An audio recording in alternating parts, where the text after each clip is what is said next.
Ótimo. O objetivo desse pequeno vídeo será falar sobre o saldo líquido de ATPs até onde nós vimos na fisiologia vegetal. Nós estamos vendo o conteúdo que é a respiração celular. A respiração celular é dividida em três grandes processos. O primeiro é denominado de glicólise.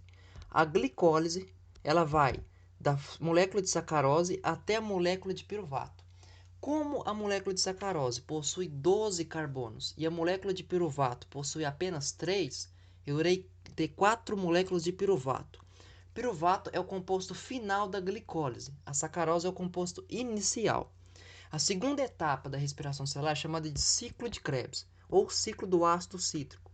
O ciclo de Krebs, ele começa com o piruvato. Vamos dizer que ele começa com o piruvato, mas na verdade não começa. Ele começa com a acetilcoenzima A, mas o professor, por um método didático, ele disse que começava com o piruvato, para não complicar. O acetilcoenzima A se irá combinar com oxalacetato e iniciar o ciclo de Krebs. Como o objetivo do vídeo é falar sobre o saldo de ATPs até agora, ou seja, até o ciclo de Krebs, porque o professor ainda não deu cadeia respiratória, que é a última parte da respiração celular, nós vamos falar sobre o ciclo de Krebs e sobre a glicólise, sobre o gasto de ATP e ganho.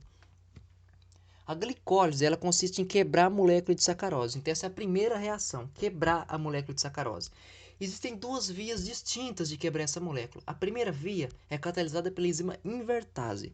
A invertase consiste em quebrar a sacarose em duas moléculas de 6 carbonos.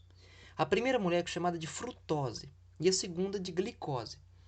A invertase ela não gasta ATP, mas se você quebrou a sacarose em frutose e em glicose, você terá que fosforilar essas moléculas. E essa fosforilação gasta ATP, que é a hexoquinase, catalisa essa reação. O professor disse, siga sua rota e seja feliz. Se você seguir a quebra da sacarose via invertase, você vai gastar 2 ATPs. Então, por enquanto, nossa saldo é de menos 2. Como eu disse, existem duas maneiras distintas de quebrar a molécula de sacarose. A outra é a sacarose sintase. Sacarose sintase consiste em quebrar a molécula de sacarose não em glicose e frutose, e sim em frutose, só que em UDP-glicose. Como assim? O UDP-glicose, a molécula de UDP é um dinucleotídeo, ela já tem a molécula de fosfato. Então não vou precisar de gastar ATP para fosforilar a molécula de glicose. Só que a frutose não tem fosfato, então tem que fosforilar ela gastando ATP. Se você seguir, primeira parte do nosso cálculo, a via da sacarose para ser quebrada. Se você seguir via invertase, gasta 2 ATPs. Se você seguir via sacarose, apenas 1. De onde que vem esse 1? O ATP que vai fosforilar a frutose. Independentemente da via que eu formar, veja só, eu irei formar duas moléculas de frutose 6-fosfato. Tanto pela invertase quanto pela SUSE, duas moléculas de frutose 6-fosfato serão formadas. Essas moléculas agora, para continuar na glicólise, tem que ser fosforilada. Como assim? Eu tenho que adicionar grupamento fosfato a essa molécula. Existem duas maneiras distintas de adicionar esse grupamento fosfato. A primeira não gasta ATP, catalisada pela enzima PFK dependente de pirofosfato, que é a fosfofrutoquinase. A segunda também é a PFK, fosfofrutoquinase, só que ela depende de ATP. Se você seguir via invertase e via fosfofrutoquinase dependente de ATP, quantos ATP você vai gastar? Olha, 1, 2. São duas moléculas de frutose 6-fosfato. Se você fosforilar as duas, você vai gastar mais 2 ATPs. 2 mais 2, 4. Ou seja, essa é a rota mais cara de oxidar a molécula de sacarose. Você vai ver que ela vai ser oxidada lá na frente. O meu objetivo do vídeo é discutir sobre o gasto de ATP. Se você seguir via invertase e via fosfofrutoquinase dependente de ATP, você vai gastar 4. Serão 4 ATPs gastos no início da glicólise. Ao passo que, se você escolher via sacarose sintase e via fosfofrutoquinase dependente de pirofosfato, você vai gastar só 1. Como assim só 1? A sacarose sintase produziu DP-glicose e frutose. A frutose fosforilada, opa, já gastei 1. Só que se você seguir pela PFK dependente de pirofosfato, você vai gastar só nenhum. Nenhum. 1, 2, não, nenhum. Por que nenhum? Porque pirofosfato já tem o fosfato. Ele não é uma molécula de ATP. Na verdade, o pirofosfato são duas moléculas de fosfato unidas. Como é que está o nosso cálculo agora? Vamos seguir uma rota mais simples. A rota da invertase gasta 2. E a rota da fosfofrutoquinase dependente de ATP gasta mais 2. Ou seja, gastei 4. Vamos continuar então nossa glicólise. Formei frutose 6-fosfato, frutose 1,6-bisfosfato, e agora eu vou formar uma molécula chamada de 1,3-bisfosfoglicerato, que é essa molécula aqui, ó. Essa reação de 1,3-bisfosfoglicerato para 3-fosfoglicerato é uma reação chamada fosforilação ao nível de substrato. Esse tipo de reação, ela produz ATP. Se ela produz ATP, foram quantas moléculas de frutose 6-fosfato foi fosforilada? 2, porque foram 2 moléculas que surgiram da sacarose. Se eu fosforilei essas 2, serão quantas frutose 1,6-bisfosfato? 2. Só que você vai ver aqui que ela foi quebrada em 2. Ou seja, se são 2 moléculas de frutose 6-fosfato e cada uma é quebrada no meio, eu terei 4 gliceraldeído. Então eu terei 4 moléculas de 1,3-bifosfoglicerato. Esse 1,3-bifosfoglicerato agora, ele vai fazer a fosforilação no nível substrato e vai produzir o ATP. ATP esse que serão 4. Por que 4? Porque são 4 moléculas de 1,3-bifosfoglicerato. Vamos, para não confundir, quantos carbonos que tem 1,3-bifosfoglicerato? Ele tem 3. São quantos que eu falei? 4. 3 vezes 4, 12. Exatamente o número de carbonos da sacarose. Está corretíssimo.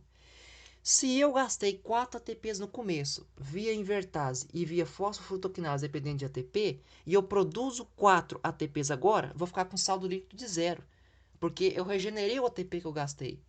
Vamos continuar então? 3-fosfoglicerato, 2-fosfoglicerato, aí eu formo fosfoenolpiruvato.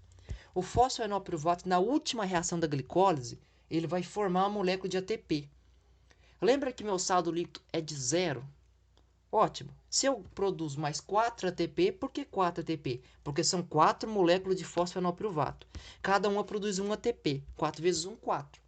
Então serão mais 4 ATPs. De modo geral, vamos lá.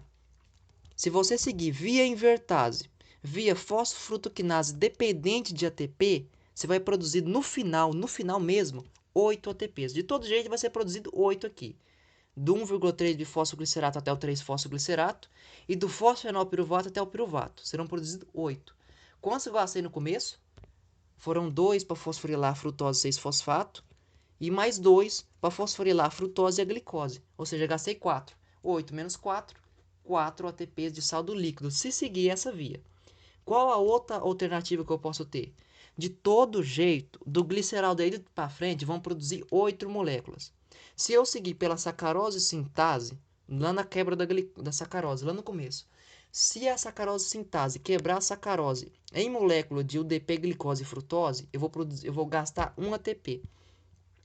Se depois for usada a fosfofrutoquinase dependente de pirofosfato, o que vai acontecer? Vou gastar apenas 1.